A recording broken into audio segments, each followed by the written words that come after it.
Cast is now starting. All attendees are in listen-only mode. Good morning. I'm Karen Wolf at the Great Lakes Center for Youth Development. We are having part 2 of the Office Lean webinar series, Value Stream Maps and Effort Impact Matrix. Sorry about the title slide on the materials I sent out to you. I hope you got the second email letting you know that they are the correct materials. Our presenter today is Amy Quinn, our President and CEO. And I am the office manager and program associate here at the center. The Great Lakes Center for Youth Development will be holding its 9th annual UP Nonprofit Conference, pulling together and making a difference on Friday, October 18th at Northern Michigan University. We hope you'll be able to join us. It should be a really great conference again this year. And information can be located on our website. Feel free to call if you have any questions. If you do have questions during the webinar, you can hit the raise your hand button and type it in, and I will be watching that for Amy. And we will get to that in between. We'll have some different times for questions today.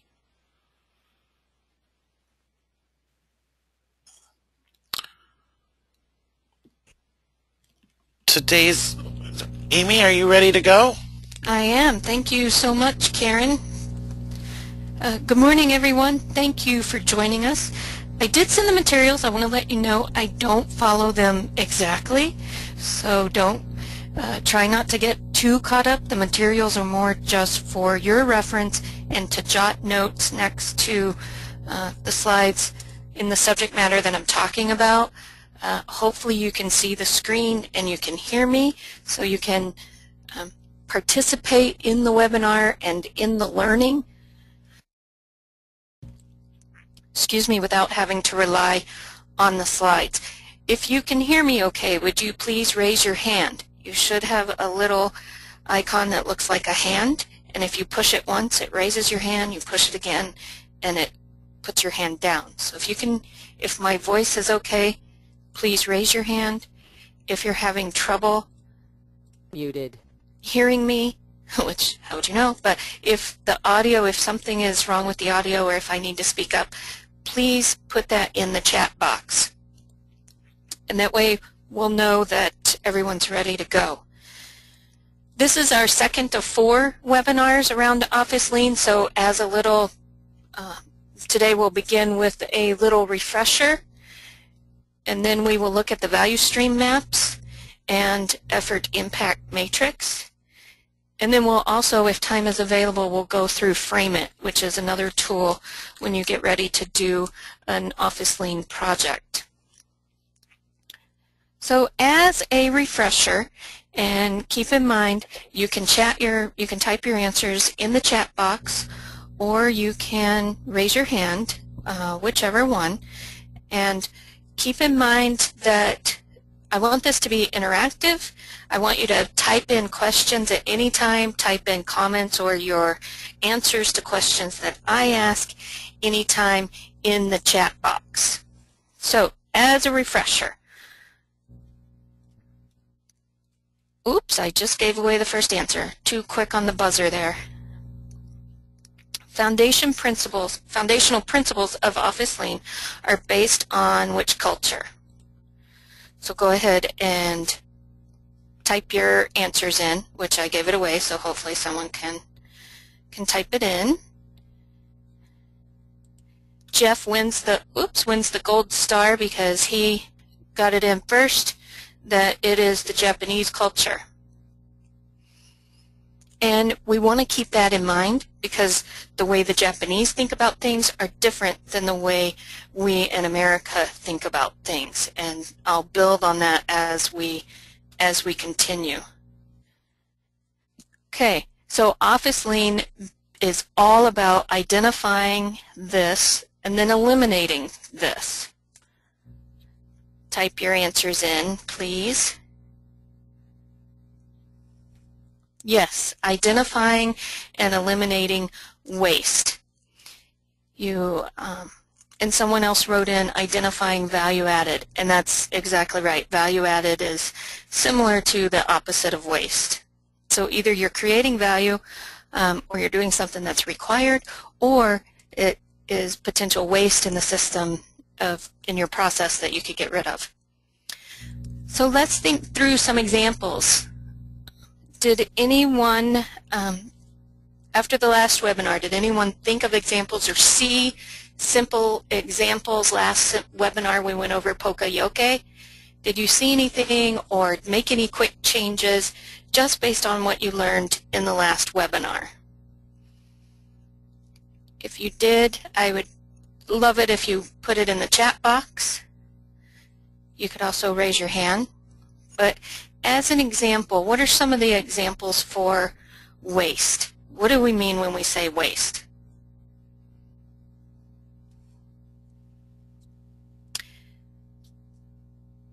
Some examples include having to enter data in more than one place. If you have more than one system and you duplicate it, that's considered waste.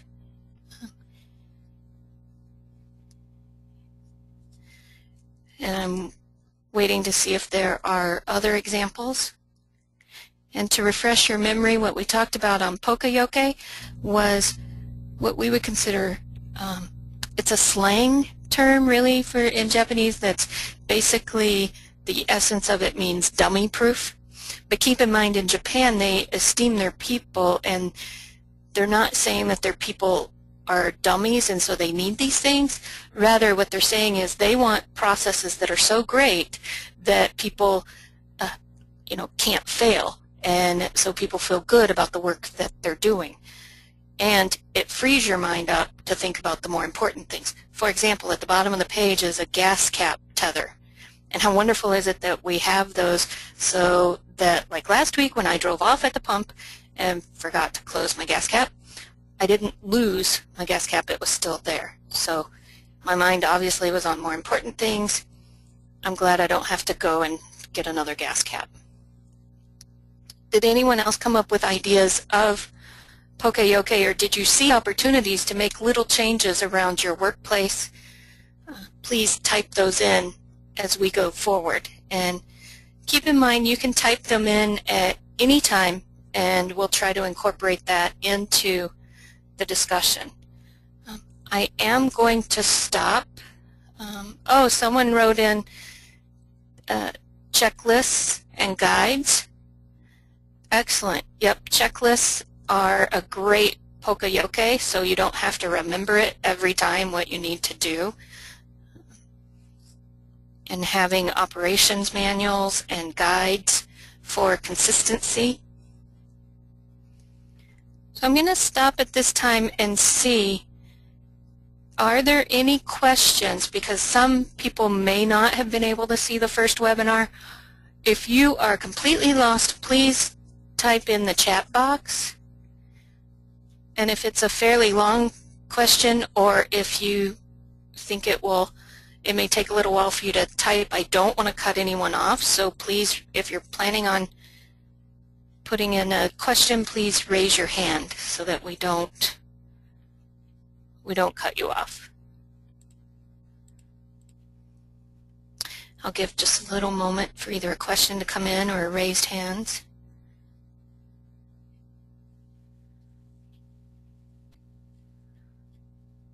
Wonderful. So I'm assuming everyone's up to speed, and we are going to move further into this Office Lean environment and learning. You can think of Office Lean, and as you start to really dig into it, it's similar to NASCAR. And what I mean by that is you have the driver, which most likely will be you, because you're the one that is getting exposed to and learning these new concepts. So it's the person behind the wheel driving the process. However, oops, I have an extra there. You also have your pit crew. And if you think about it, a lot of times in NASCAR, it is said that races are either won or lost based on the efficiency of the pit crew. And your pit crew is what we're going to call your cross-functional team. And we'll talk more about that later in the session. And then obviously you have your audience and hopefully fans. And then keep in mind you also have competition. Now what would I mean by competition? You have competition in the standpoint that Office Lean inherently causes change. And you're going to have people that do not like change, and you're going to face barriers. And so it could be competition, it could be someone's wheel fell off and it's in the middle of the track and you have to sway around it quickly and keep moving forward so that you have those wins and can demonstrate success to get everyone bought into having an Office Lean culture. So some of the tenets of Office Lean is process simplification. And part of simplifying is eliminating rework. Should help you eliminate lost information, or I know we're going to talk about this in 5S, but one of my biggest areas is looking for information. Cross-functional teams. Your cross-functional teams, this is very important.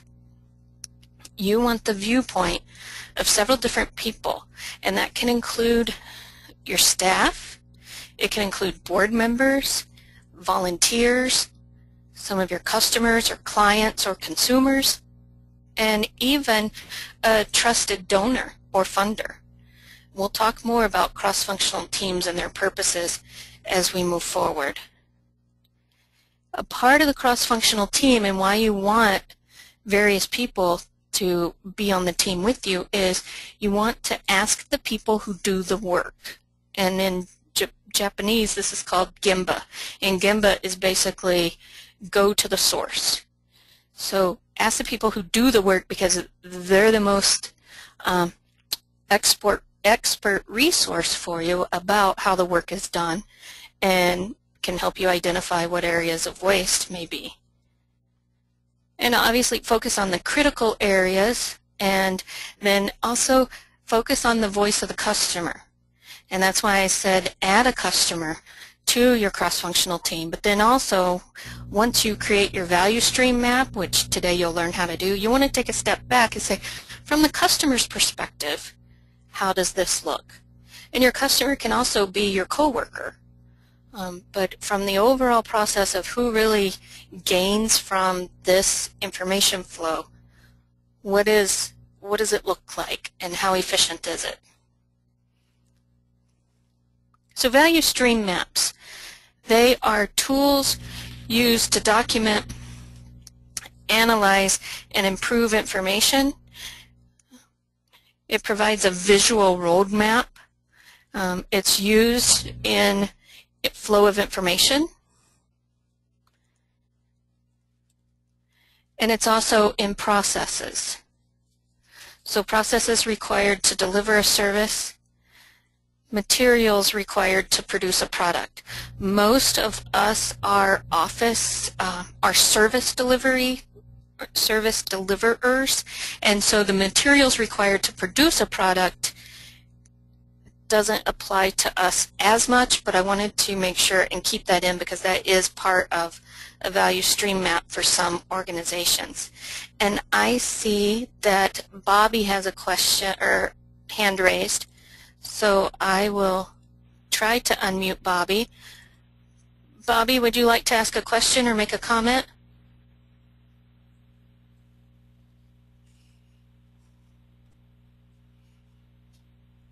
I can't hear you, Bobby. Okay, try to use the chat box if possible, because sometimes the audio doesn't work the best. So I'm going to mute you, and we will continue. But please, like I said, enter your questions or comments in the chat box. This is for all of us to learn how to be more efficient. So don't be afraid to step forward and interact with this technology for the webinar.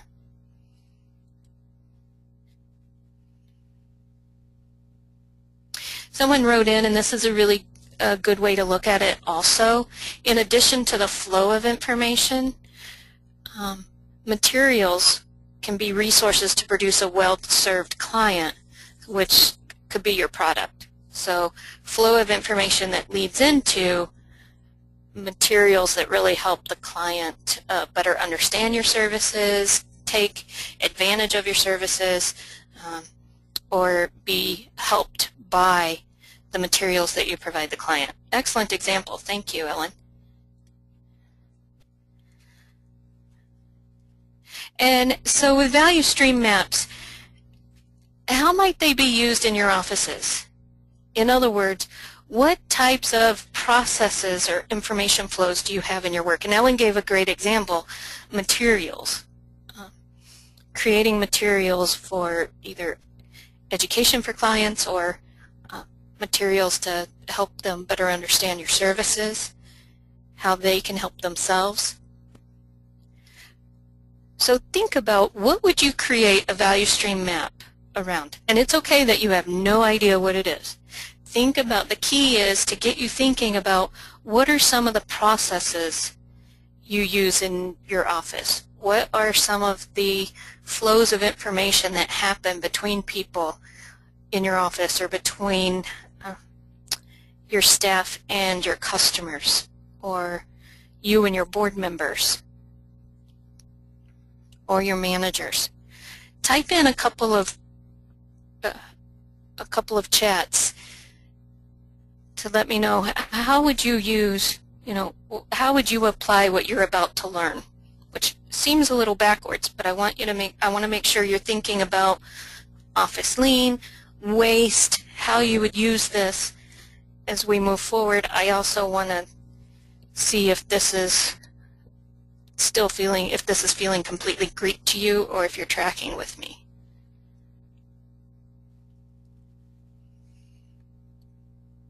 So think about, what would you do? How would you use this? And so here are some examples that I've seen or used.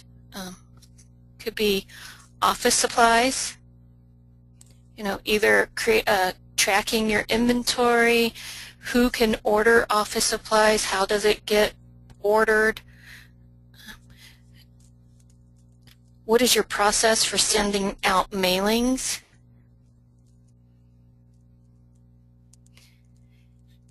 to donor appeals, maybe your client intake process or the forms that you use. How efficient is your board member, are the steps from recruiting a board member through orientation into their first meeting? And what does your expense reimbursement process look like? These are all some examples of things that can be used to map out a value stream map. And here's a good example. It says, at the marketing department, we have direction that comes from the client. It goes to the account manager, to the designer, proofreader, and back to the client.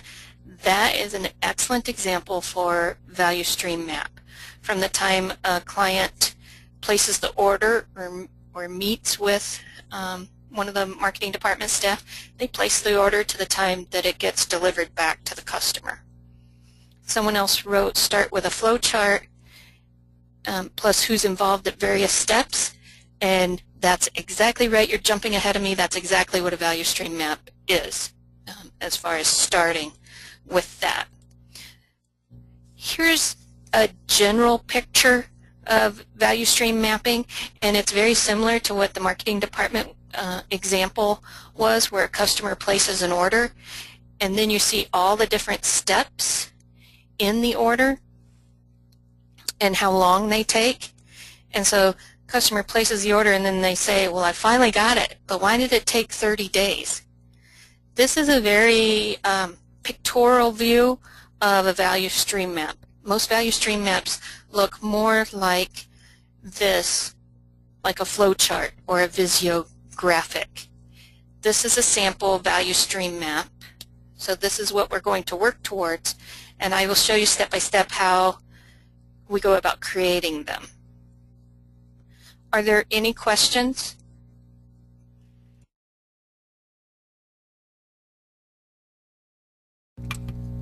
Okay, let's move on. But before you start, you have to stop and plan. And think about what I just asked you. What information flow or what process do you want to map out? And you want to keep it small. You don't want to map out your whole organization and everything you do, and you'll come to understand why. So think about one key area. What do you want to map? And then who should be on your cross-functional team? Based on what you want to map will determine who should be on your team, because it determines who works on those projects and who the customer is and what the end result is for that project. And is the key decision maker bought in? You definitely want your key decision maker, your CEO, your executive director, your department manager bought in to the idea of potentially making process change. Otherwise, you will really feel like you're banging your head against the wall. Let me slide back there, sorry. So first step, obviously you want to create your cross-functional team that I keep talking about. Different members, because they have different viewpoints and they see the process through different eyes and through different work stations and work situations. So that gathers much more rich material versus doing it yourself. Now I put the asterisk up there to say you can do a value stream map by yourself. You can go and do the research, and let's say you want to look at the process of what does it take from getting a client order to talking to the account manager to delivering to creative. Let's say the marketing department, Jeff wanted to do that. Well, he can do that, and he can meet individually with each one, and he can even say, okay, account manager, will you show me what steps you do? And when they do it, he can time them and whatnot.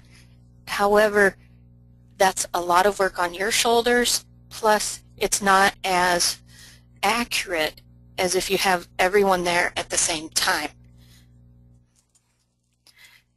Something else to remember, when you start mapping out these processes, the team will automatically want to deflect to what should happen or what they think needs to happen.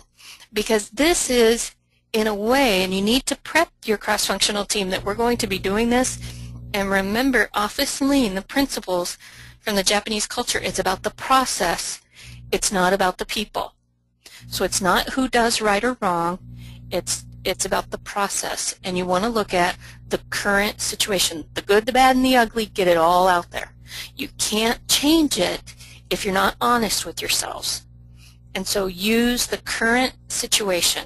What does it truly look like? Not what it's supposed to, not what you wish it could. So no shoulds or sometimes or supposed to. And when I go through value stream maps, my team often will say, well, usually it's like this, but sometimes it's like that. So what you need to do is facilitate strongly and clearly to go towards the majority of the time. You don't want to plan for exceptions at this stage. So think about and use the step for your current situation. So we talked about the first two steps for creating a value stream map. Now you want to outline each step in the process. And Post-it notes are going to be your friend. And flip chart paper, or even better, butcher paper, is going to be your friend also. And what you want to do is be able to have a space where you can map out what we put here, your value stream map. So you want to have a large like a large wall or something that you can put each step on a sticky note. So when you're thinking about your process, for example, we used our donor appeal process because we had never really outlined a system for it. So the very first thing is, well, we need to have a planning meeting in order to determine what we want to send. And then we need to list who's involved in the planning meeting.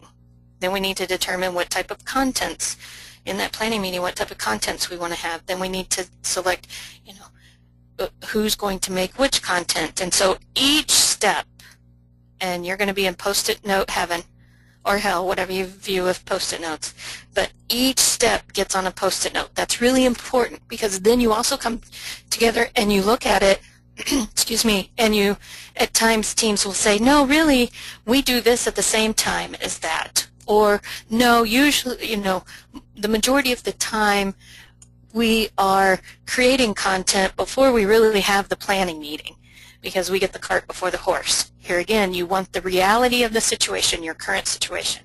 So outline each step on a Post-it note.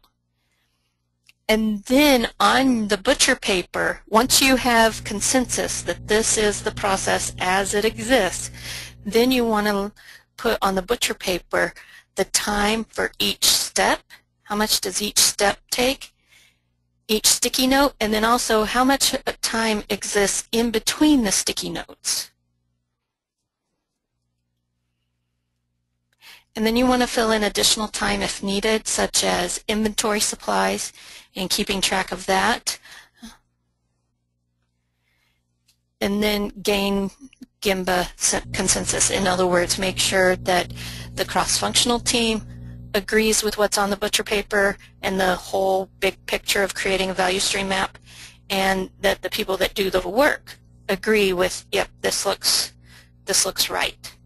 And you don't have to get the consensus to the nth degree. You want to gain enough consensus that it's a realistic and accurate picture so that you can start making change. Here's the sample value stream map that we did when we were going through our donor appeal process. And see what I mean by all the sticky notes and having a long piece of paper to be able to put them on. And ideally, it's a place where you can keep it up through the whole process, which may span several days or a couple of weeks, depending on how often your team gets together to work on it. So that's another nice thing about butcher paper, is that if you need to use that wall for whatever reason, or if you have an office meeting that you need to take it down, you can roll it up and save it and then roll it back out. So each step was the sticky note. Now remember when I said that sometimes things happen concurrently and several things are happening at once and several people are involved? That's when we use swim lanes. And if you think about a lap pool, it has various swim lanes where more than one person can be swimming at a time.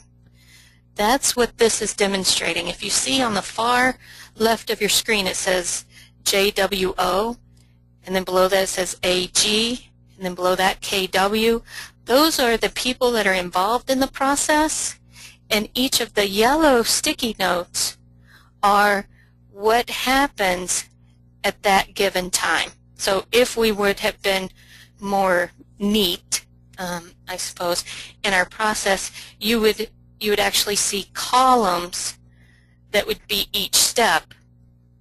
Step one, and then there's a sticky note under JWO, a sticky note for AG, a sticky note for KW, but not a sticky note for TI, because she's involved with the process, but not until later.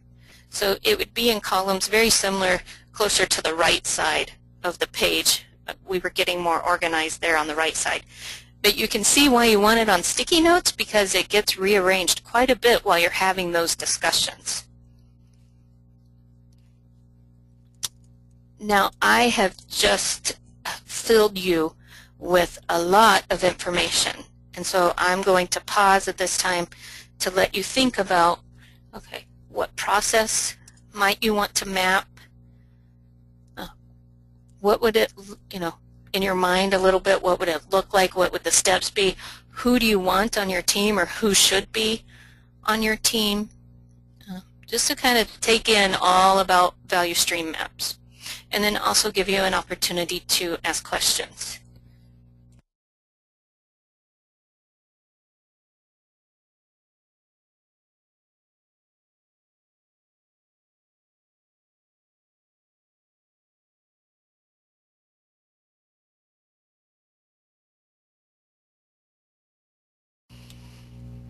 Because remember, we're trying to squeeze over 40 hours of training into a 4-hour total seminar.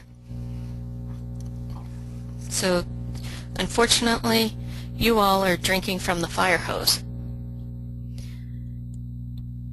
I want to let you know that at Great Lakes Center for Youth Development, we do have, books and resources that you can borrow, or I can provide additional information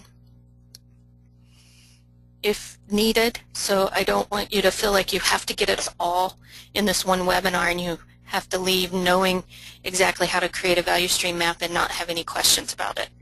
Also want to let you know on the last slide I have my email address, and I am more than willing to answer questions or talk to you about any questions you may have as you start your value stream mapping.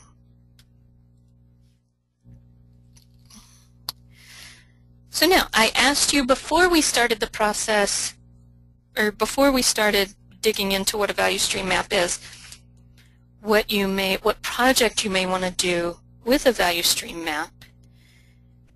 Now we've gone through and talked about what a value stream map is and what it looks like. So now it's your turn. What would be your very first value stream map focus? And I really want a lot of chats in here. I want to make sure that you have an idea where you want to start. Otherwise, you'll walk away from this webinar and think, oh, that was great information. Hopefully you would think that, but then it goes nowhere. Or at least I'll admit, I do that a lot of times when it comes to training a webinar. So I want you to think about, where do you want to start? I want to make sure you get started with this. And keep in mind, you want to start small. It's okay. It's okay if you just say, I want to look at how we receive donation checks from the time that they come into the office to the time that they get deposited at the bank. That's it. That's okay. It doesn't have to be some grand plan. In fact, I encourage you, start small. Please start small for your own sake. Someone wrote application review process, so that's great.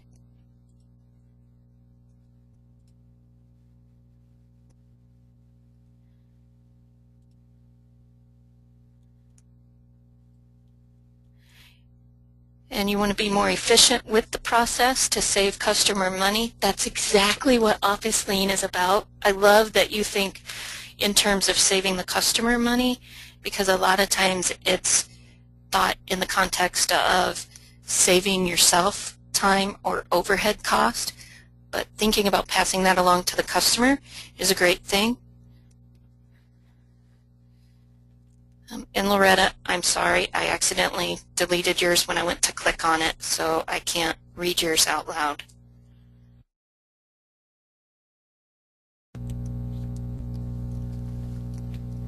But other people, how would you use this?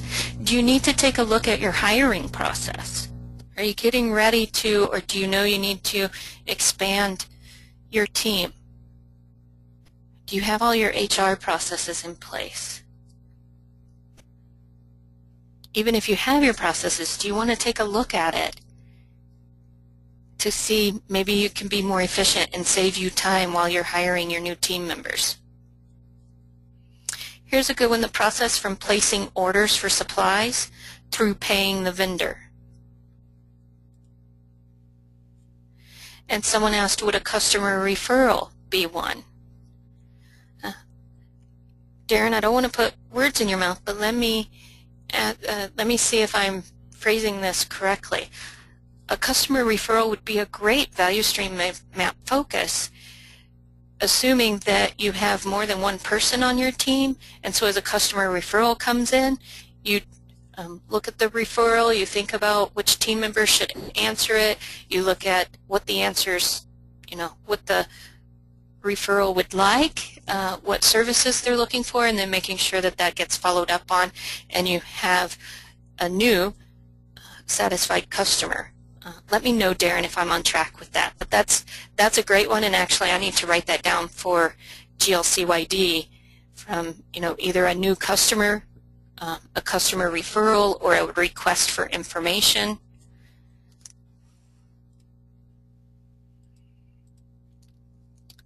Here's a good one, staff training process, to ensure staff are getting annual trainings they need and to look at consistency in the training. Patient intake and assessment process. Good, good. I feel like people are getting it. And again, thinking about it and allowing yourself this time right now to come up with an idea of what you want to work towards will help you to follow through and actually get started on your value stream map. So your time spent in this webinar isn't just helping to gain knowledge, but hopefully leading towards efficient offices and change. If you think of something, please feel free to chat in the box, or again, if you have questions, please feel free to type it in the chat box. Now we're going to move on to effort impact matrix, because I'm going back to the slides here. If you see all of these sticky notes, and you can tell it gets a little dicey and gray, with Value Stream Map, the key is for all the overlap on the left-hand side of the screen, especially in the middle of the screen, for all of that to look like the organized and consistent Post-it notes on the right side of the screen. As you start doing your value stream map, you see where issues come up. And it's just, again, this is where, as a facilitator, listen for people saying what should happen or supposed to. Those are the types of things where you can also identify, okay, an issue is bubbling up here because either the process isn't working right or it's not a good process because staff have already developed a workaround to it. So once you have your value stream mapped up and all of these issues start to bubble up, it's great to use an effort impact matrix to help you determine your priorities. And this an effort impact matrix has a number of uses because it's a visual tool. It's not solely for Office Lean. You can use it in many different areas of your work or even your personal life if you want, to look at, to also help you gain consistency and alignment. And it's essentially is the effort that we're putting forth or that it takes to solve this, is it going to produce great enough impact that we want to work on it? And so as I mentioned the value stream map, and you see this 1 and 2 on the screens of the 1 starburst and the 2 starburst, that's where you see the issues bubbling up. And as you see the issues bubbling up, you want to use either a different color sticky note or a different shaped sticky note, and you want to put on there either number 1, number 2, and keep numbering, or you can label that sticky note.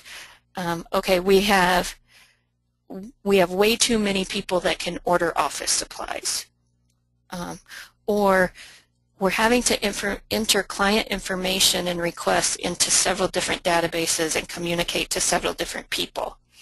Those types of issues, as they bubble up, they become what we call starbursts, a very scientific term. And you number them or you label them so you can keep track. You take these starbursts and you draw an effort impact matrix, and you can see impact on the left going vertically and effort on the right going horizontally. And so in the bottom left of your screen, that would mean that there's very low, it doesn't take much effort, but it's also very low on the impact. So it's like, why bother? As you go up, you can see that the impact gets greater, and as you go to the right, the effort gets greater.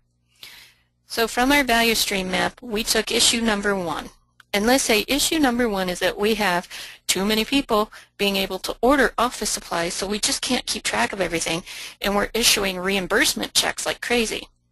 So you take the number 1 that your team looked at, and then you sit and you say, okay, well, how much effort would it take to change that so that only certain people can order, or they have to use only certain people can order, and they have to use a credit card or certified vendor that we have billing set up with, so that we don't have to cut all these extra checks. Well, the effort is, it's not easy because it is making change, and it's making people can get pretty particular with their own office supplies.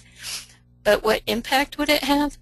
The team says, especially the financial people that are paying all those checks and trying to keep track of all the invoices, they're like, that is a high impact because we waste a lot of time figuring out our office supplies. So that as a team, you decide, okay, we want to put number 1 right there.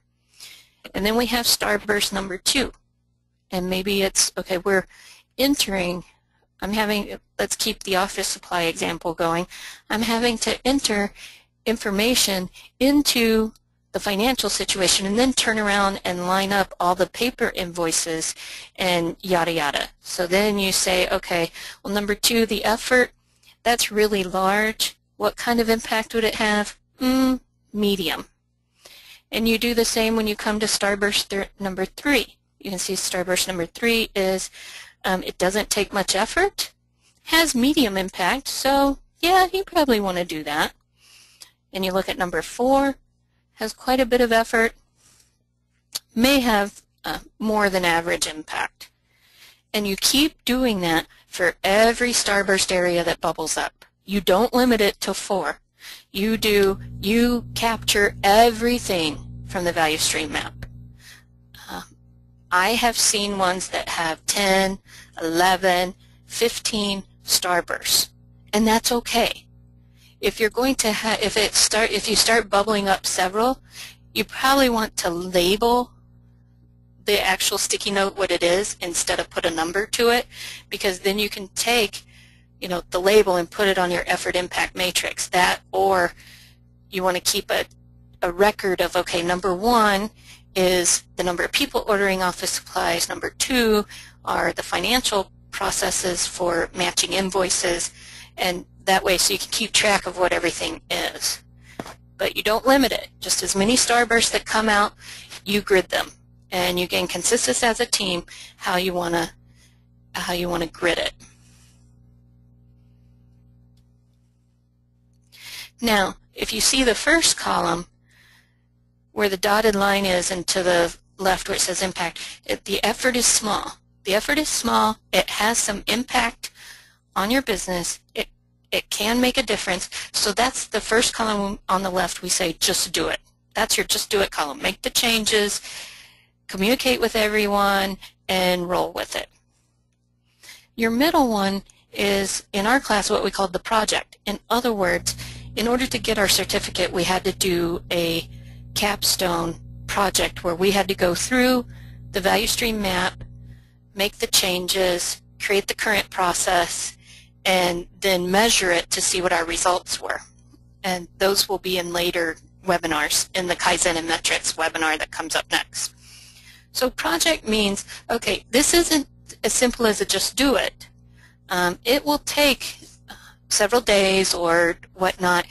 It's not easy answers. You want to pull your cross-functional team together, but it also has enough impact that you definitely want to make sure that your team works on it. And then the third one is what we call Kaizen, or can also be referred to as Kaizen newspaper. And this is where it's almost like you put it in the queue, for example, because the effort is large and you have some other easier wins to gain from your just do it column and your project column. And so your Kaizen is like almost like when you think about a parking lot on a workshop. You have a parking lot that you set aside, you capture it, and you revisit it and determine at what point in the organization you want to work on that project. And then you have a Kaizen event, and it is can be several days, and it also is a continuous improvement. And like I said, the next webinar talks more about Kaizen, so we won't worry about that as much today. But you do the just do it. So I would really love to see between now and the next webinar, I would really love to see you have an example and come back and share how you did a just do it. A value stream map that bubbled up issues, you saw something, your team made the changes, and you rolled with it.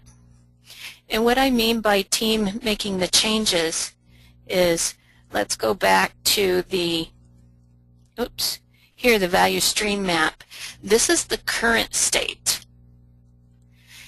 Once you go through and you work on some of the starbursts, you do the just do it starbursts, and maybe even your project, one of the project starbursts, then you test it, you test the process, and you do another value stream map with the new reality, the new current situation, and see if it works. If you have several starbursts and you know it's going to be more than just a few, which just do it, and then move forward and create a new process, and this is the process moving forward, that is actually what will happen most often. So what you want to do is you create your current reality. That's where you always start, is your current reality. And then as a team, you brainstorm ways. You can do the, what we call the 5 whys, like asking, why does it take us 2 days to process information from a customer referral and get back to the customer? Why do we have to communicate? Well, that happens because we have to communicate to several different team members. Well, why does it take 2 days? Well, because people are out of the office, they don't always read their email on time. Okay, well, why do we have to communicate to several different people? So you ask why until you get to the root of issues. That's what's called the 5 whys. You could also use a tool called TriStorming, where you set up a mock or a trial process. You do it very quickly to see if it works and assess does it work or not. There's several different other tools that you can use in brainstorming what we want the future state of our value stream map to look like. So in other words, you create your reality, you brainstorm what do we want the future state to look like, and you start working on your starbursts and assessing what your starbursts look versus that future state, because some of the time the future state also isn't realistic. We all have limited resources, we're all human, and so while you have great ideas, some of the time it may not be realistic. So ultimately you usually end up with a value stream map, or you usually end up with a process that's between where you started and what your future state looks like. But on the continuum, it looks much closer to the future state than where you started. When you map these processes and you work on your starbursts, it isn't unusual to have like a 50%, 60% reduction in time, over 50% reduction in cost, those types of things. In fact, the people that trained us said if you don't have more, if you don't have big results, if you don't anticipate big results, then either you're not being creative enough, or it's not a project worth going through for a value stream map. And I hope that didn't discourage you. It actually is encouraging. Like with our donor process, we went from a process of 6 weeks with much staff tension and stress because it was a terrible process, down to 3 weeks and having a much more culturally pleasant, I'll say, process and appeal process that got sent out. And Wolfie, I will unmute you, and if you want to comment on that, you can. Unmuted. Involved with this process, and you started to understand the before and the after for our appeal. But what you're looking for is a reduction, obviously a reduction in time, increase consistency in delivery of services, reduction in cost, and with ours, it was even shifting the culture, because it was 6 weeks where a lot of staff did not want to come to work, and we have worked to shift that culture as well. Amy? I wanted to be sure you could hear me. Thank you for unmuting me. I was trying because I did want to tell the audience that having gone through that one with the appeal process, that one value stream map was so valuable, and really encouraged them to find some process, even if it's a small one, to go through, because I believe since we did that process, we have identified ways of cutting steps, cutting out duplication in a lot of our other processes here, just because we learned how efficiently you could do it and started looking at things to question. That's a great point, Wolfie. Thank you, that I hadn't thought about mentioning is Muted. once our team, the cross-functional team, went through the value stream map on the asset, or the donor appeal, they did start seeing other ways to be more efficient. So that's yeah, thank you so much, Wolfie. I forgot about that, but I do remember the team coming and saying, well, we could just do this instead. We're being lean. And that was great to hear in a little mantra of we're being lean. Let's see, how are we on time? Oops, questions. I'll also, these are the resources, some of the resources that I used. And then also here's my email address. And I will take time to see, do you have any questions?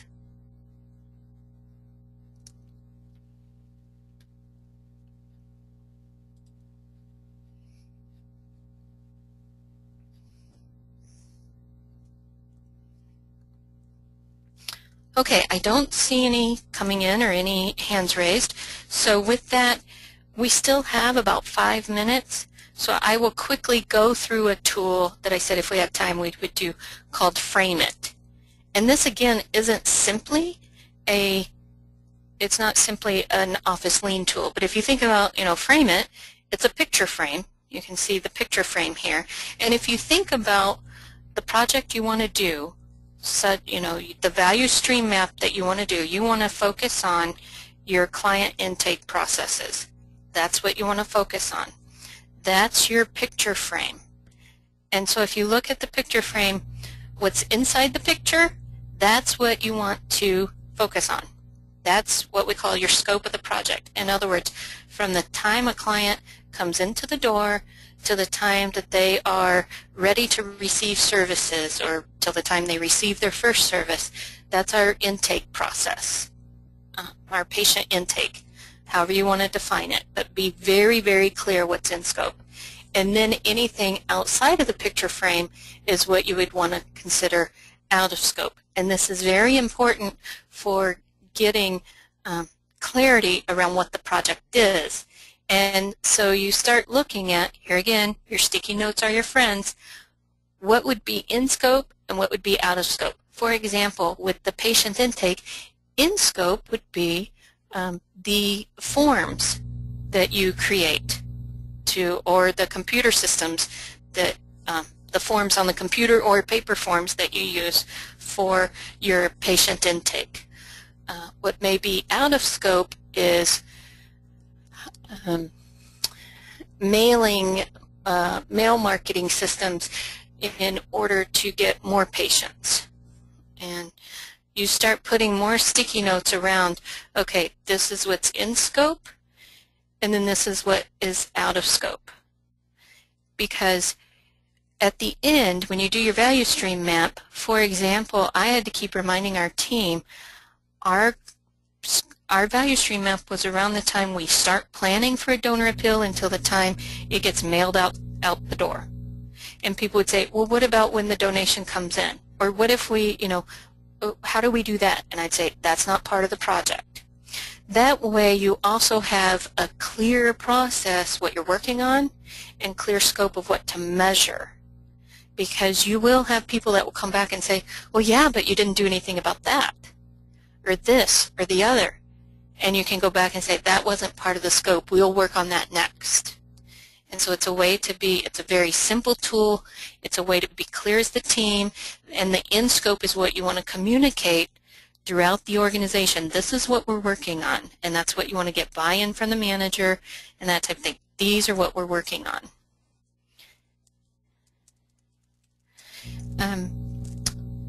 Go back here and just see, again, if you have any questions.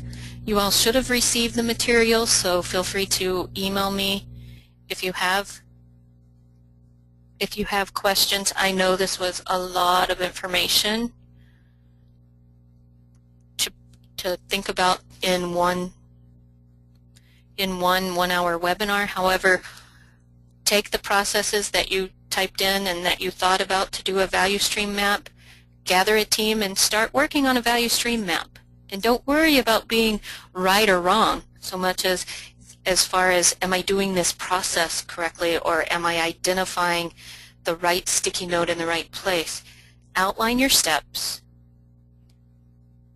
Outline your steps. Outline the time it takes to do each step. Outline the time it takes in between steps.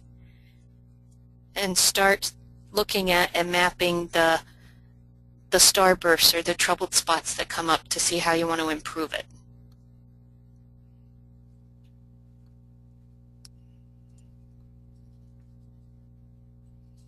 Any final questions?